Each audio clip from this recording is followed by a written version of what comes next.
The most important part of your introduction, and I would argue the most important part of your paper, is probably your thesis. Your paper, and that's true whether it's for my class or for another social science class or really for pretty much any paper that you will write, your paper should provide an answer to some question, right? Whether it's an explicitly stated question or it's an implicit question, you should be answering a question. Your thesis, okay, should provide an answer to that question, and it should do it in a focused and clear way. It's not enough to merely state what the topic of the paper is.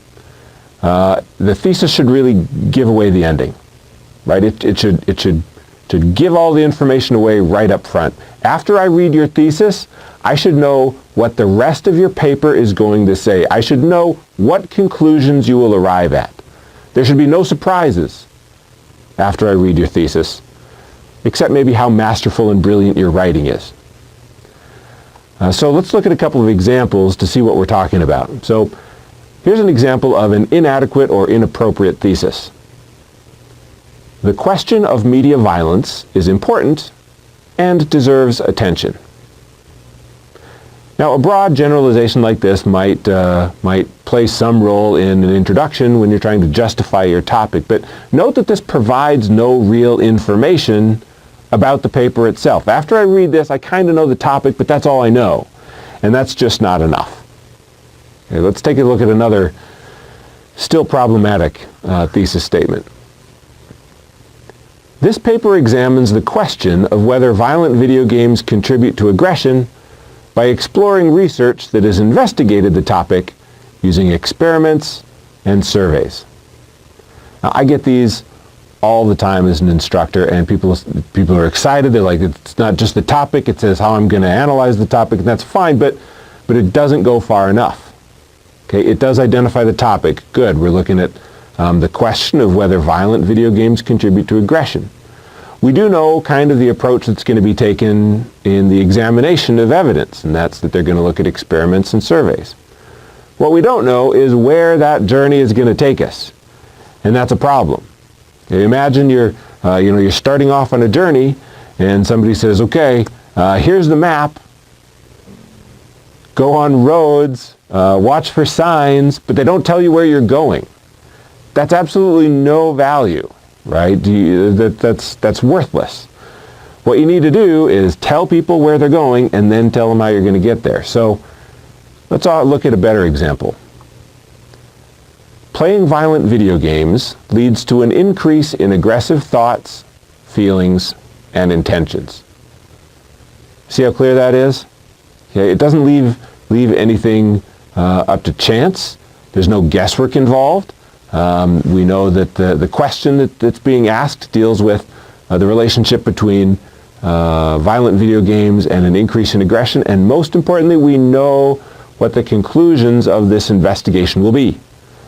Right? We know that, spoiler alert, violent video games leads to these outcomes, and furthermore, we know the outcomes in some detail. Now, in addition to sort of giving away the ending, to providing the answer, the thesis statement or the content immediately following the thesis should outline the structure of the rest of the paper. It's not enough to give your reader the answer or tell them what the answer is. You need to give them a map for moving through the rest of the paper to arrive at the answer with you. We could take a look at an example from an article called Writing Integrative Literature Reviews, which was published a number of years ago in a journal. It's kind of funny because it's actually about writing the sort of paper that we're asking you to write. But anyway, I'll put the introduction up on the screen and pause the video, and when you're done reading, restart the video and we'll finish our discussion. All right, so in this paragraph, you can see exactly what we're talking about, right? So up at the beginning, there's some material that kind of presents the controversy, orients readers to the introduction, and then we have the thesis statement, which is quite long, Authors of review articles are expected to identify an appropriate topic or issue for the review, justify why a literature review is the appropriate means of addressing the topic or problem, search and retrieve the appropriate literatures, analyze and critique the literature, and create new understandings of the topic through one or more forms of synthesis. Now, first of all, notice what this thesis statement does. It answers the question, right? The question implied here is, what are my responsibilities as a writer of an integrative literature review? Or, what should an integrative literature review look like? This lays it out. This is what that should look like. And then the author identifies sort of the roadmap that they're going to take to get us there, right? So this article offers guidelines for writing an integrative literature review, cites examples of exemplary review articles. After reviewing the purposes best served by literature, identifying the purposes best served by literature review, the article discusses how to organize and write a literature review. Examples of published integrative reviews are then provided, right? It says step by step, this is what the rest of the article is going to look like. Now, obviously, it's easier to write a statement like this if you already know what the rest of the paper is going to say. Some students get into trouble when they write their introduction before they have a clear idea of how the rest of the paper is going to go. Then, by the time the paper is done, it doesn't really do any of what the thesis promised. You can see how this happens, right? So as they're writing, they're thinking, and their thinking kind of develops as they keep going, and by the time they're done, they've arrived somewhere else. But that's incredibly frustrating for your reader, to be promised one thing and then have something else delivered. So honestly, how do you avoid this?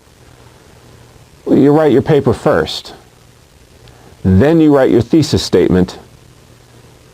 Then, finally, you write your introduction. After that, you go through the rest of the body of your paper and you make sure that you're articulating the connections between the thesis statement and the rest of the paper that you've already written. Okay, you almost write it backwards, right? Body first, and then thesis, and then introduction, and then you go back and make some revisions. Honestly, so many scholars that I know write exactly like this. So it works.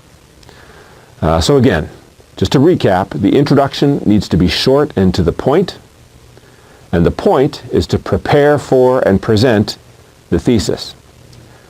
The thesis itself needs to be a clear answer to your research question. It should also lay out the structure of the rest of your paper. As in almost all writing, the clearer, the better.